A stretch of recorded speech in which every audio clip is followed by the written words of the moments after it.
Certa ocasião, um perito da lei levantou-se a pôr Jesus à prova. Ele perguntou: mestre, o que eu preciso fazer para herdar a vida eterna? O que está escrito na lei?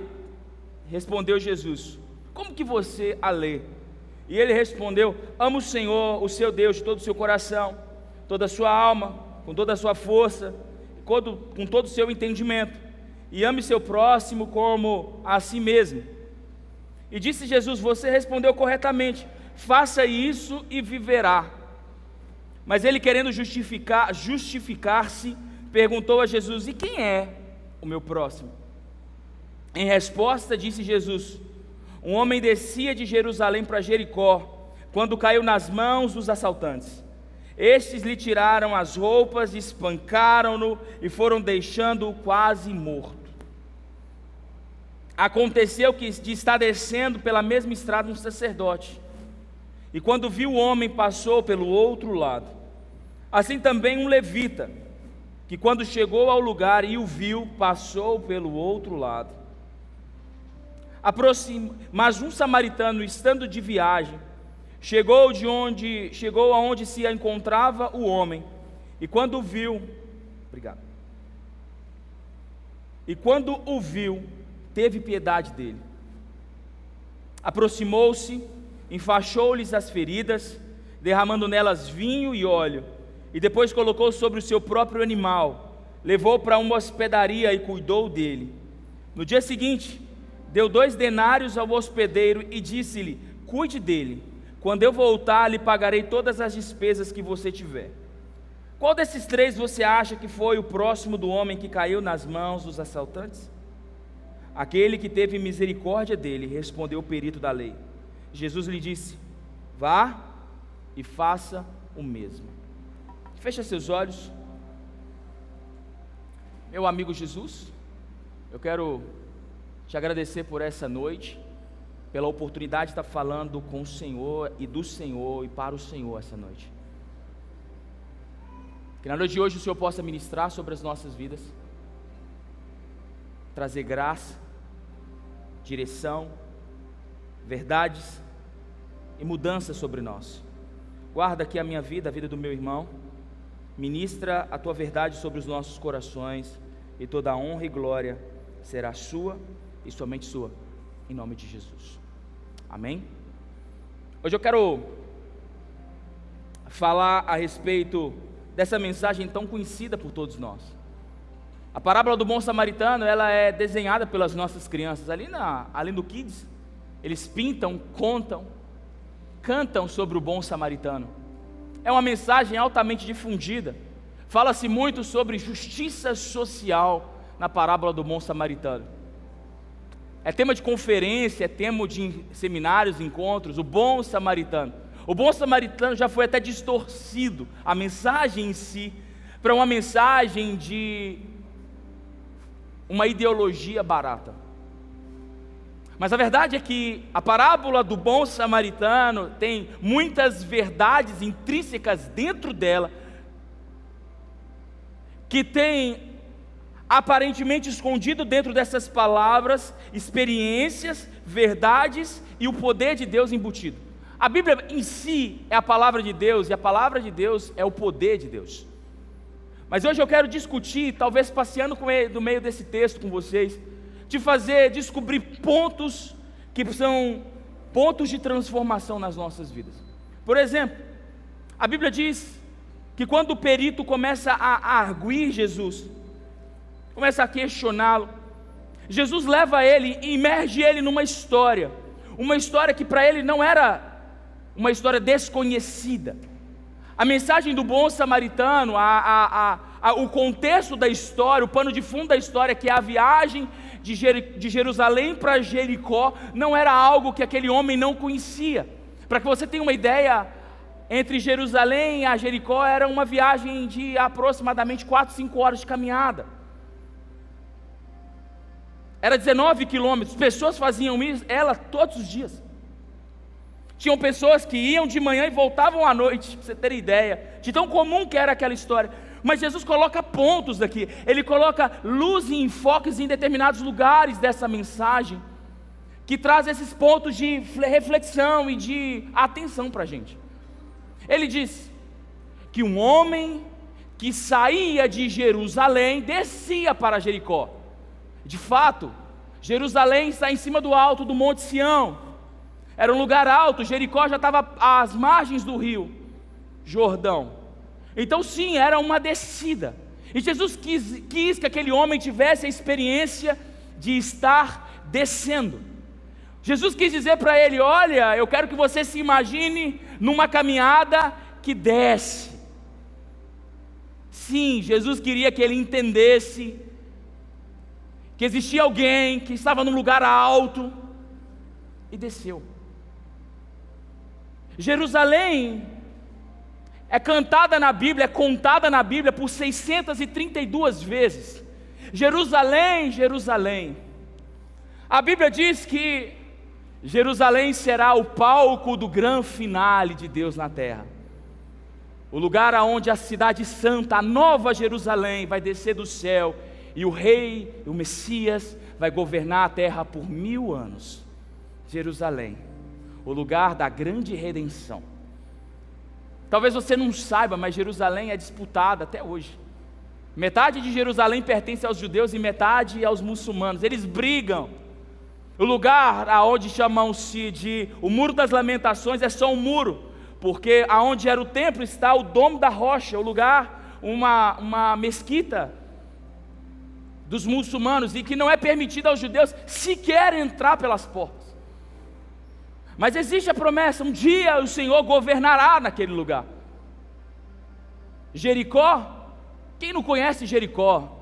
A cidade dos seus grandes muros, aonde o povo de Deus marchou por 7 dias, e um belo acontecimento sobrenatural aconteceu, e as muralhas de Jericó caíram. Jesus queria que eles tivessem essa experiência, dizendo: ei, um homem que descia do lugar de redenção foi para um lugar de queda. E vamos falar a verdade, é possível, e talvez já aconteceu com você, de estar num lugar de redenção, de relacionamento com Deus, mas o assaltante das nossas almas, o inimigo das nossas almas, o tentador, o acusador, nos tirar desse lugar de redenção e nos levar para um lugar de queda. É possível, olha para o seu irmão, pergunta para ele: é possível cair? Já caiu? Eu acho que todo ser humano já passou por essa experiência. A experiência de entender que não é perfeito, de entender que você não é tão forte como você achava que você não é tão crente como você acha que você é. Você que está no lugar de redenção, a Bíblia diz: você que está aqui, cuide para não cair, porque é possível. E Jesus estava dizendo: ei, esse cara estava lá, mas ele caiu. A Bíblia fala sobre cair. Hebreus, capítulo 12 diz, versículo 15: cuide para que ninguém caia ou se exclua da graça. Hebreus 12, 15: que nenhuma raiz de amargura brote e cause perturbação, contaminando muitos.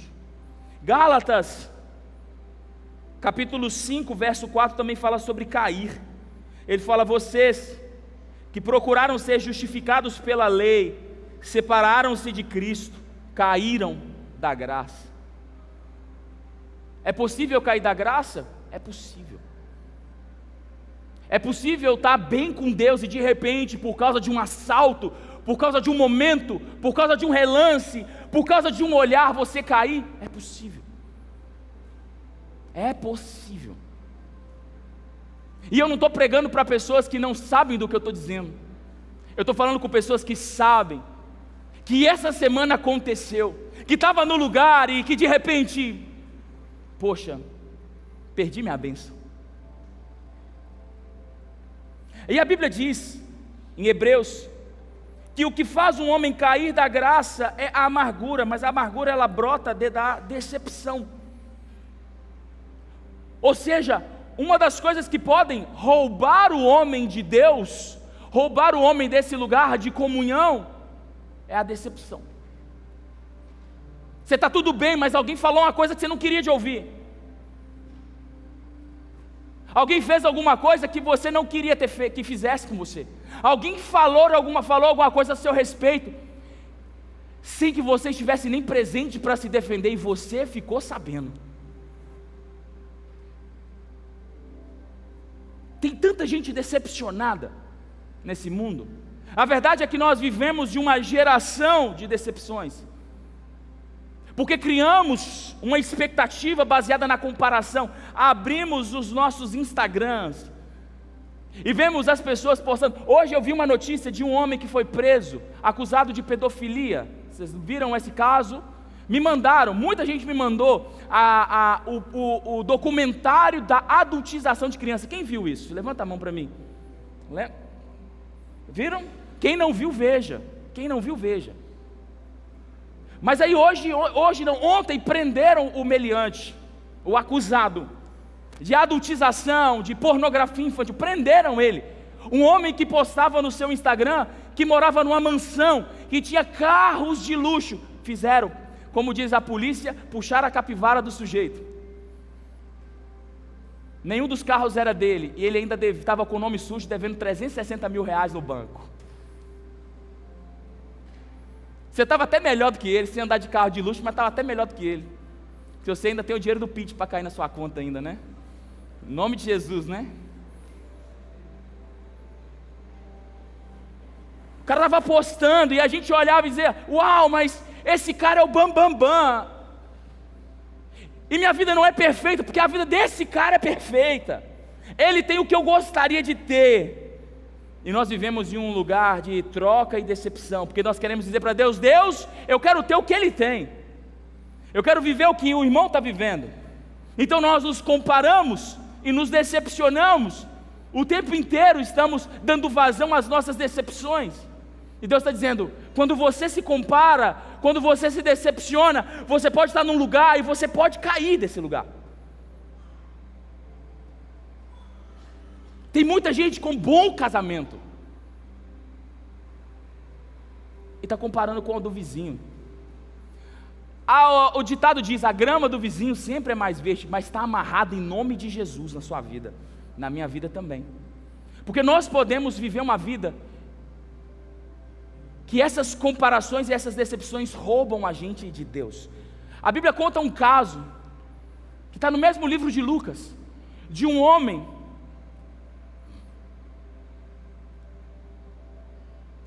que ele caminhava, ele estava em Jerusalém, e ele estava saindo de Jerusalém. O nome dele era Cleopas, e a Bíblia diz que Jesus ressuscitado apareceu para ele, e ele não percebeu que Jesus estava do lado dele. No caminho de Emaús, os homens conversavam com Jesus, mas as decepções de ter visto Cristo crucificado roubou dele a percepção da presença do Cristo do lado deles. Gálatas diz que aqueles que querem ser justificados pela lei se afastaram de Cristo. Ou seja, não é só uma decepção que me faz cair, mas o meu legalismo, aquele mérito, aquela autojustiça, aquela coisa que diz: eu sou, eu faço e eu sou justo diante dos meus olhos. Existem pessoas que são tão boas que estão longe de Deus por causa disso. Eu já cansei de ouvir pessoas dizendo: eu não mato, eu não roubo, eu não fumo, então eu sou bom. Não preciso de igreja, eu pago minhas contas, eu não devo nada a ninguém, eu não preciso dessas coisas. E é exatamente esse legalismo que nos tira da vontade de Deus. Quando nós não reconhecemos, e a Bíblia diz isso, que nós somos salvos, não pelos nossos próprios méritos, mas pela graça, que foi dada por Deus, mediante a crucificação de Jesus, para que ninguém aqui tivesse mérito dessas coisas. Mas muitos de nós, pelo espírito de religiosidade, trazemos e nos colocamos numa posição de justo juiz para julgar as pessoas, para dizer que ela vai para o céu e você vai, ou fulano não vai e você vai. Então Jesus está dizendo, ei, tinha um cara, para quem Jesus estava falando? Para um perito da lei, está dizendo, ei, cuidado, porque você pode estar aqui em cima e você pode cair. A verdade é que o cair é muito fácil de acontecer, mas levantar normalmente pode custar muito caro. É claro que Jesus vai nos dar uma força, mas muitas vezes levantar dói, não é verdade? Só quem caiu sabe como levantar é penoso. Mas a história não acaba aí.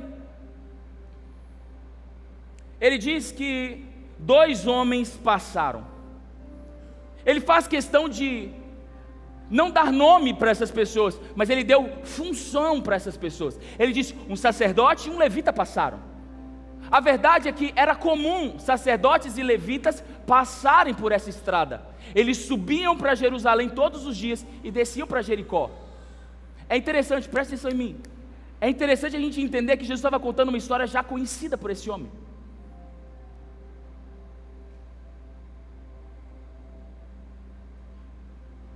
Os sacerdotes subiam e desciam. Eles subiam de manhã, faziam os seus sacrifícios, o seu trabalho de ministrar ao Senhor, e no fim da tarde desciam para Jericó, porque Jericó era a segunda maior cidade da Judeia. Era um lugar onde os sacerdotes viviam, era um lugar bem povoado. Jericó até hoje é povoada, é uma cidade, pessoas vivem nela, até hoje. É uma cidade importante da Cisjordânia. Homens subiam e desciam o tempo inteiro. Mas Jesus diz, não eram qualquer homens, eram homens que tinham função de ministrar a Deus. E ele diz, esses homens subiam e desciam, e quando eles viram o homem machucado, eles não pararam. Talvez você não saiba, mas tocar na ferida podia fazer deles impuros para o trabalho que eles exerciam. Como eles estavam passando, as pessoas podiam achar que eles eram o culpado de ter ferido aquele homem. Jesus estava dizendo, eles ficaram mais preocupados com a sua reputação do que com a pessoa que estava caída.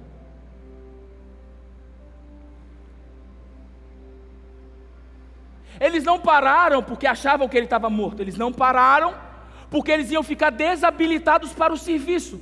Agora que loucura, qual era o serviço deles? Ministrar a Deus. Pergunto, o que é mais importante para Deus? A sua oferta ou você? O que é mais importante para Deus? A sua demanda ou a vida de um irmão que está perdido? Qual é a matéria-prima de Deus? Não é pessoas? Essa não é a vontade de Deus que todos se salvem? Ele está dizendo que eram homens que cumpriam rituais, mas não entendiam por que faziam o que faziam. E eu vou te dizer, tem pessoas que vêm na igreja, que levantam a mão, que escutam uma palavra, que vão nas programações, fazem tudo perfeitamente, mas não entenderam por que está fazendo o que está fazendo. A Bíblia chama isso de entenebrecimento da alma. 2 Coríntios, capítulo 4, se você puder abrir comigo, 2 Coríntios capítulo 4, verso 4, o Deus desta era cegou o entendimento dos descrentes, para que não vejam a luz do Evangelho da glória de Cristo, que é a imagem de Deus. Paulo está dizendo que Satanás cobriu os olhos das pessoas, para que elas não possam ver. Os olhos veem, mas o coração não entende o que está acontecendo. E esse é um ponto de reflexão para as nossas vidas. Porque tem muita gente caída ao nosso redor, tem ou não tem? Tem muitas necessidades acontecendo. Tem muitas pessoas que precisam ouvir que Jesus continua o mesmo. Que Jesus ainda cura, que Jesus ainda restaura. Você pode dizer isso para o seu irmão, Jesus ainda restaura histórias. Jesus restaura casamentos. Jesus restaura famílias. Jesus restaura situações financeiras, Jesus cura doenças, Jesus muda histórias familiares, histórias geracionais, Jesus ainda perdoa pecados. A verdade é que Jesus não mudou, mas muitas pessoas estão vindo atrás de se justificarem, não de serem justificados. As pessoas servem a Deus para tentar pagar a culpa de que não conseguem se expurgar, porque não sai pelo seu mérito. A culpa só sai pela cruz do Calvário. É quando eu digo: Deus, eu estou envergonhado do meu passado, eu tenho uma marca na minha história, mas eu quero colocar essa marca na cruz de Cristo, e deixar isso aqui bem guardado aqui, e nunca mais voltar aqui para pegar. Tem muitas pessoas que estão com os seus olhos fechados, são bons de ritual, são bons para orar, são bons para tocar, são bons para pregar, são bons para receber, mas não estão entendendo que aquilo que estão sendo feito é para alcançar vidas, é para ter a sua vida transformada, é para olhar para dentro de si e dizer: cara, esse fulano que está chegando aqui, está com a vida toda bagunçada, e ele está aqui, então isso vai edificar a minha fé.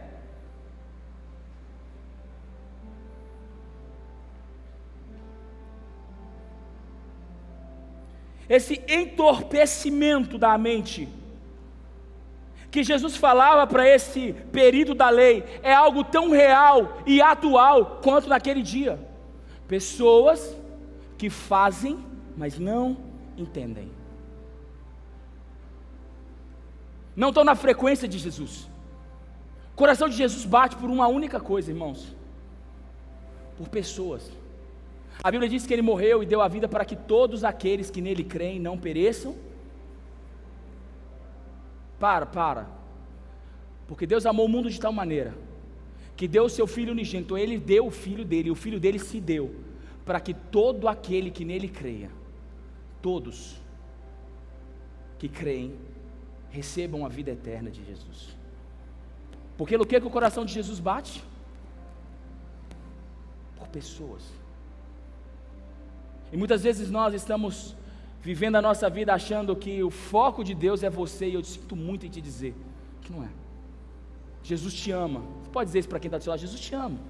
Jesus te ama muito, morreu por você, mas agora Ele quer usar você para alcançar alguém que não entendeu isso ainda. Sabe qual é o triste? Muita gente está apegada à placa da igreja, muita gente está apegada a rituais da igreja, muita gente está preocupada com as programações da igreja, e eu não estou falando que isso está errado, eu estou dizendo para você que esse não é o motivo. O motivo que nós fazemos o que fazemos é para que a glória de Deus resplandeça no coração das pessoas, e que elas possam enxergar a glória de Deus através da sua vida, da minha vida, das nossas vidas, em nome de Jesus. Você crê nisso? Você pode dizer amém? Mas Cristo continua a parábola. Ele diz: eu quero que você entenda que existe um poder, existe uma possibilidade de você cair, e quando você cair, existe a possibilidade de você se decepcionar, porque aquelas pessoas que você julgava que iam te ajudar, não vão te ajudar, mas vai haver um improvável, vai vir um improvável. Interessante que os samaritanos, eles eram odiados pelos judeus, e vice-versa. Como que eu sei disso? Porque a Bíblia diz em João capítulo 5, que Jesus foi até o poço de Jacó, que era em Samaria, e ele vai conversar com uma mulher samaritana, e quando ele diz: você pode me dar um pouco de água? Ela pergunta para ele: você, judeu, está me pedindo água?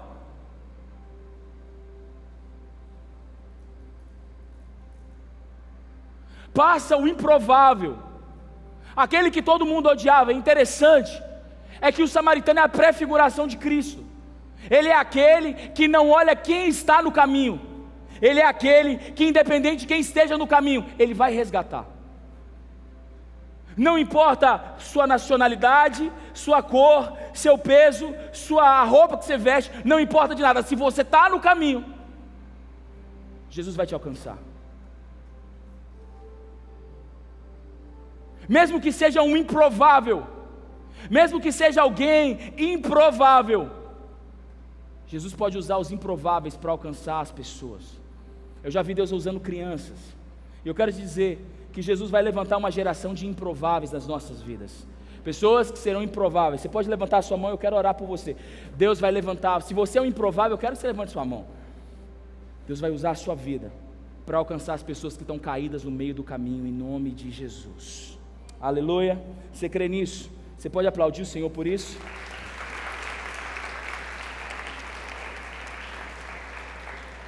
E é interessante que o improvável, ele chega, a Bíblia diz que ele chega próximo, ele vê, então ele se compadece. Ele fala de 3 processos. Não vou falar sobre isso hoje, mas eu quero que você entenda que quando Jesus começa a história, ele diz que um homem apanhou até estar quase morto. Ele estava nu, espancado, à beira da morte.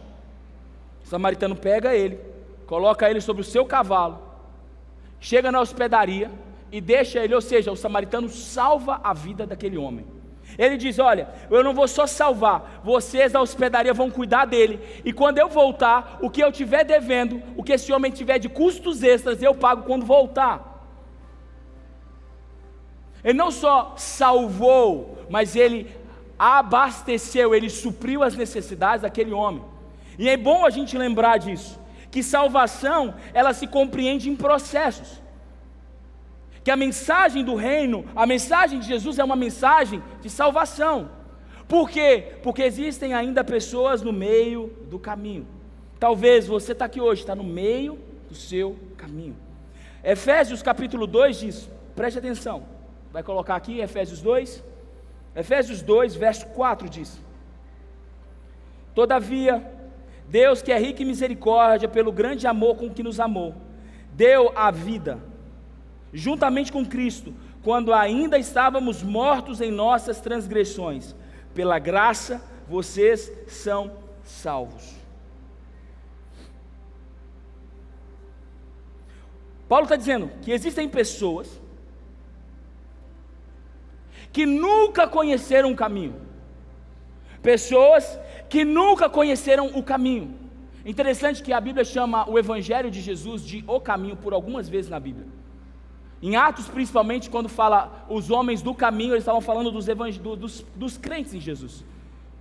Só que existem pessoas hoje, até hoje, que nunca conheceram, que nunca experimentaram viver nesse caminho. Estão vivendo apenas a sua existência, lutando com a força do seu braço, vivendo as suas decepções e depositando as suas esperanças naquilo que outros homens podem fazer. Existem pessoas que o norte, a bússola dela é a sua moral e a sua ética e não Jesus. E é interessante a gente parar um pouco e olhar para essa realidade, porque tem muita gente que ainda não conhece o amor de Jesus. Tem muita gente que não conhece a salvação de Jesus. E eu vou te dizer, Jesus salva pessoas do pecado. Jesus salva pessoas das drogas, Jesus salva pessoas dos pecados sexuais, Jesus salva pessoas de qualquer doença que você possa ter. Jesus pode te salvar. Vou dizer de novo, você usar mais fé agora. Jesus não tem lugar, não existe lamaçal que Jesus não possa tirar o homem que se arrepende e volta para Ele. Jesus é capaz de tirar você de qualquer lugar que você esteja. Não importa qual seja a sua dor, não importa qual seja o seu sofrimento, não importa qual seja a sua dúvida, não importa qual seja a sua decepção, se você entender que existe um caminho, a todo homem que confessa Jesus com os seus lábios e confessa Ele com o seu coração, Ele tem poder para salvar e dar a vida eterna. Mas a Bíblia diz que não é só isso. Abre comigo, Romanos capítulo 8, versículo 38. Pois eu estou convencido de que nem morte, nem vida, nem anjos e nem demônios, nem presente, nem o futuro, nem quaisquer poderes, nem altura, nem profundidade, nem qualquer outra coisa na criação, será capaz de nos separar do amor de Deus, que está em Cristo Jesus, o nosso Senhor. Eu quero falar para pessoas que já abraçaram essa salvação agora. Existem pessoas que um dia levantaram a sua mão e disseram: eu quero ser resgatado. E o samaritano, o improvável, foi lá e resgatou. Mas a Bíblia está dizendo aqui que existem fome, sede, espada, existem dores. A Bíblia diz: no mundo tereis, mas... Então Jesus não poupou a gente das aflições. Jesus não poupou a gente dos problemas, não poupou a gente das dores, não poupou a gente dos desafios, não poupou a gente da luta contra o pecado. Jesus não poupou a gente de absolutamente nada. Por quê, pastor? Não seria fácil para Jesus receber Jesus e já pegar o elevador para o céu? Seria muito mais fácil. Mas existe um processo de salvação acontecendo. Não é só quando eu levantei a minha mão que eu fui salvo do pecado. Agora essa salvação, ela vem para me aperfeiçoar nela. Preste atenção no que eu vou te dizer. Não é só uma fé. Jesus não te deu só uma fé para você crer que Ele é o Senhor e Salvador. Isso é suficiente. Mas Ele te deu uma fé para ser desenvolvida e você experimentar dessa salvação todos os dias da sua vida. Para isso eu quero te dizer que não importa o que você está enfrentando agora, existe ainda salvação para os seus problemas, se você quiser que Jesus entre na sua história. Pastor, eu estou com um problema financeiro na minha casa, o senhor não sabe de nada que está acontecendo. Pastor, eu estou com um problema de saúde, o senhor não sabe o que eu estou enfrentando. Eu quero te dizer, Jesus pode salvar você dessa situação. O único que tem poder para mudar uma história está aqui nessa noite, chama Jesus de Nazaré. Ele pode salvar a gente dessas situações. E sabe, muitos de nós confiamos em muitas coisas. Nós confiamos no nosso braço, nós confiamos nos médicos, nós confiamos nos psicólogos, nós confiamos nos pastores, mas nós não conseguimos trazer Jesus para esse lugar. Dizer: Deus, eu estou no caminho, os problemas estão me batendo, eu não sei mais para onde eu vou, eu já estou desesperado. E nós entregamos o nosso caminho para um monte de gente. E Jesus está dizendo: eu posso te salvar, chama por mim, clama a mim e responder-te-ei, e anunciar-te-ei coisas grandes e firmes, das quais você não conhece. Invoca-me, pedi e dar-se-vos-á, buscai e acharei, porque todo o que pede recebe, e todo o que busca.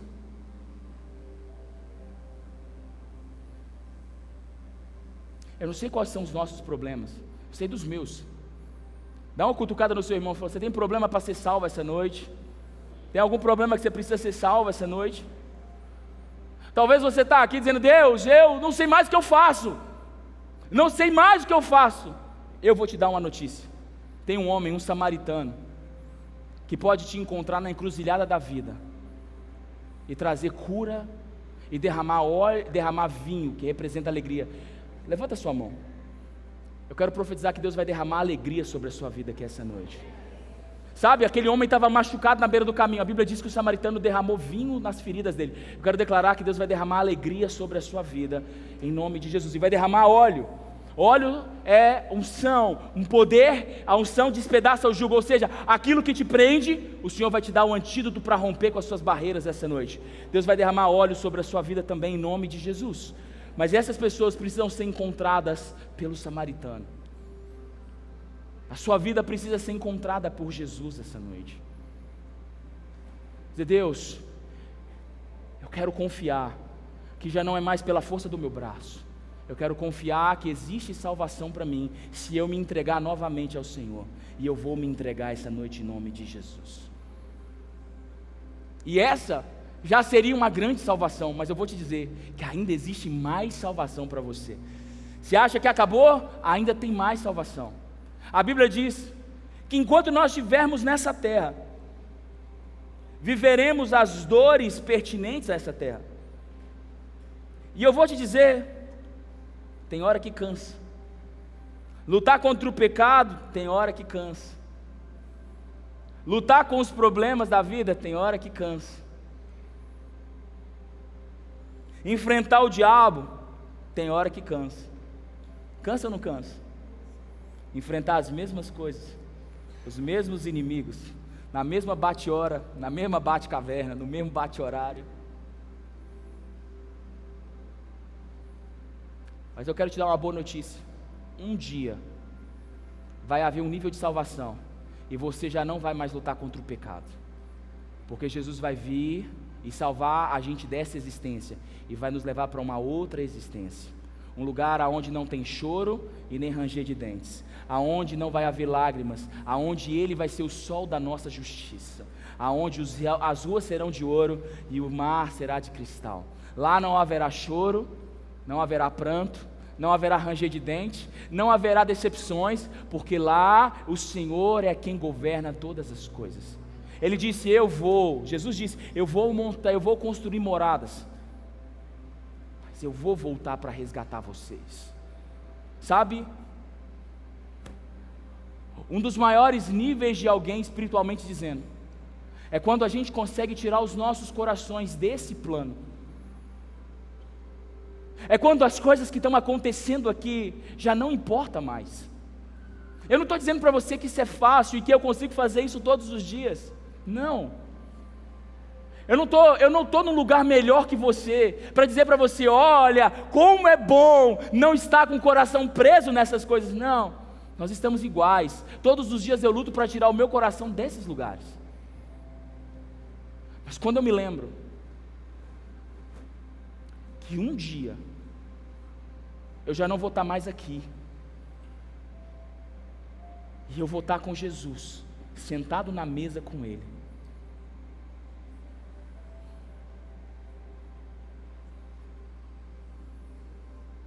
é essa salvação que eu estou esperando para a minha vida. Não é uma salvação que resolve meus problemas agora, é uma salvação que me faz olhar para a eternidade e dizer, Deus, eu quero muito mais estar aí do que estar aqui.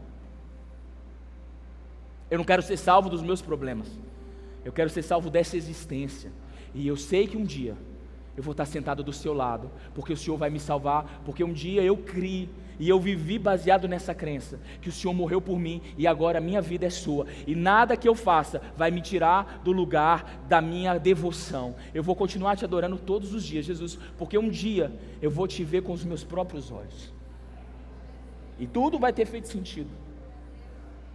Talvez você está aqui hoje cansado, você está trabalhando muito, sobrecarregado, cheio de conta para pagar, ou com problemas que você não tem capacidade de resolver, e talvez você está dizendo, Deus, eu já nem sei mais o que eu faço, e talvez a resposta seja, descansa, porque a sua origem, o seu lugar, o seu destino, não é isso aqui. Existe um lugar de salvação para você, que os seus pés não vão tocar nessa terra, mas o seu coração vai estar diante de Deus, junto com o Pai, e lá já não vai ter mais problema para você resolver, mas vai ter uma presença que você vai dizer, santo, santo, santo, santo, santo é o Senhor. É nesse lugar que nós seremos salvos, é para esse lugar que nós estamos indo, e talvez você está na beira do caminho. Como eu disse, você pode estar no caminho, você pode estar fazendo os rituais, mas sem entender para onde você está indo. Lembra que eu disse que Cleopas estava indo com um amigo no caminho de Emaús, e Jesus apareceu do lado de Cleopas, e eles não perceberam que Jesus estava do lado deles. O nome Cleopas significa a glória de Deus.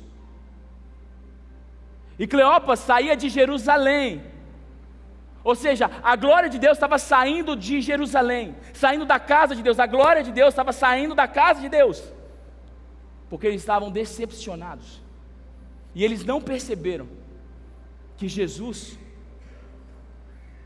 estava caminhando do lado deles.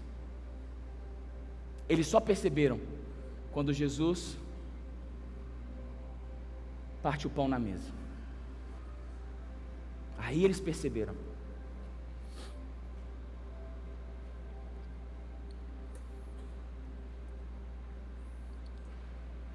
Eu quero te lembrar que essa noite, que o intuito de Jesus te trazer nessa casa, não é fazer você mais inteligente, não é fazer você mais próspero, não é fazer você mais santo, mas o intuito de Jesus em te trazer essa casa, é para salvar você desse mundo, para que o seu coração não esteja apegado às coisas desse mundo, que os seus pés estejam aqui, mas que o seu coração esteja na eternidade, porque lá é o seu lugar. E se você não consegue captar isso, e se você não consegue viver isso, eu tenho um convite para te fazer. Jesus quer salvar você desse lugar. Jesus quer encontrar você no caminho. E sabe por que você não vive? Porque existem feridas. Mas existe óleo e vinho que pode te resgatar e trazer salvação para a sua vida. Eu queria que você ficasse de pé para que a gente possa orar.